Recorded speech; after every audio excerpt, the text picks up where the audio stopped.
Global warming और जलवायु परिवर्तन के लिए पर्यावरण संरक्षण और प्राकृतिक संतुलन इस समय सबसे ज्यादा जरूरी है। झारखंड में भी इस दिशा में लगातार ऐसे प्रयास किए जा रहे हैं जिससे वन आच्छादित क्षेत्र में विस्तार हो।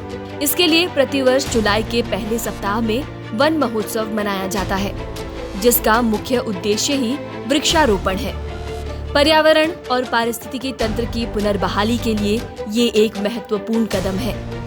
हमारे राष्ट्रगीत में कहा गया है, सुजलाम सुफलाम मलयज शीतलाम शस्य श्यामलाम, यानी अच्छे जल, अच्छे फल, सुगंधित हवा और फसलों से लहलहाती हमारी धरती। ये करीब 150 साल पुरानी ही बात है जब देश की हरियाली को इन स्वर्णिम शब्दों में पिरोकर कविता के रूप में उतारा गया था। लेकिन आज स्थिति इससे एकदम विपरीत है।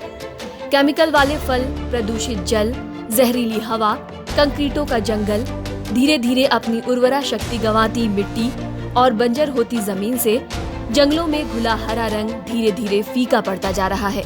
नभ, जल, थल, वायु और अग्नि, इन 5 तत्वों से बनी दुनिया इंसानों के कुकृत्यों से धीरे धीरे विनाश की ओर बढ़ रही है। इस मुसीबत का सबसे अहम कारक है सुई से भी छोटा लेकिन घातक पदार्थ प्लास्टिक।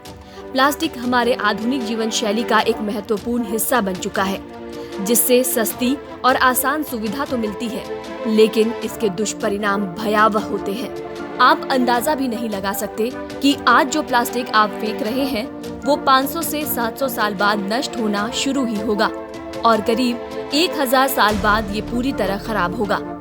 लेकिन तब तक ये मिट्टी, जल और वायु को दूषित कर चुका होगा या फिर किसी इंसान या जानवर की जान ले चुका होगा। एक स्टडी के मुताबिक सिर्फ हमारे देश में प्रतिदिन 9000 हाथियों के वजन जितना प्लास्टिक कचरा निकलता है। इसमें खतरनाक और सबसे ज्यादा मात्रा में पर्यावरण को नुकसान पहुंचाता है सिंगल यूज प्लास्टिक। लेकिन ये सिंगल यूज प्लास्टिक है क्या, पहले इसे समझिए। नाम से आप समझ सकते हैं, एक बार इस्तेमाल होने वाला प्लास्टिक, जैसे चिप्स पैकेट्स, चॉकलेट रैपर्स, पानी की एक बार इस्तेमाल होने वाली बोतलें आदि के पैकेट्स और स्ट्रॉ, थर्मोकोल और प्लास्टिक के कप, प्लेट, चम्मच और ग्लास, रैपिंग में इस्तेमाल होने वाली प्लास्टिक फिल्म आदि।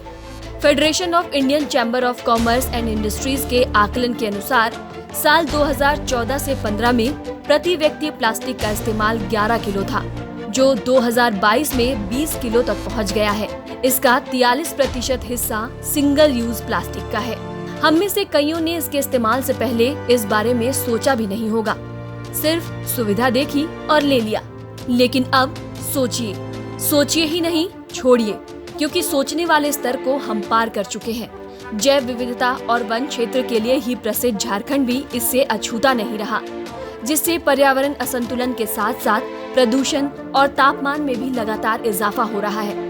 ऐसे में जरूरी है कि हम और आप मिलकर इसे बचाएं। इसके लिए राज्य में मुख्यमंत्री श्री हेमंत सोरेन द्वारा जोर शोर से मुख्यमंत्री जन वन योजना चलाई जा रही है। इसके तहत सार्वजनिक वन क्षेत्रों के साथ साथ निजी भूमि पर भी वृक्षारोपण को बढ़ावा दिया जा रहा है। 2023 तक 50,088.10 हेक्टेयर भूमि पर प्लान स्कीम के तहत 3,73,369 और कैंपा स्कीम के अंतर्गत 48,390.16 हेक्टेयर जमीन पर 3,13,46,180 वृक्ष लगाए जाने का लक्ष्य निर्धारित किया गया है, जिसमें हेमंत सरकार द्वारा प्रोत्साहन स्वरूप वृक्षारोपण और रख रखाव के लिए 50% अंश की प्रतिपूर्ति की जा रही है। जंगलों की अवैध कटाई को रोकने के लिए 5 किलोमीटर के दायरे में आने वाले सभी कटर मशीनों को हटाया जा रहा है। झारखंड में करीब 20 लाख हेक्टेयर वन क्षेत्र ऐसा है जिसमें कोई भी निर्माण कार्य नहीं किया जाता है। उन्हें चिन्हित कर वृक्षारोपण का कार्य किया जा रहा है, जिससे वन क्षेत्र में वृद्धि के साथ साथ भूमिगत जल का भी संचयन हो सके। बंद पड़े खादानों को भी पौधारोपण कर हरा भरा करने की दिशा में कार्य किया जा रहा है, जिससे वहां के लोगों को रोजगार के भी अवसर मिल रहे हैं। वन विभाग के इन प्रयासों का असर भी यहाँ दिखने लगा है। झारखंड के जंगल प्लास्टिक मुक्त हो रहे हैं। हरियाली के साथ साथ स्वच्छता पर भी दिन रात काम किया जा रहा है।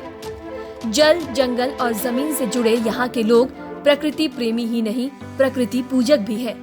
करमा, सरहुल जैसे त्योहारों को सरकार द्वारा प्रोत्साहित कर पर्यावरण का संरक्षण और संवर्धन दोनों किया जा रहा है।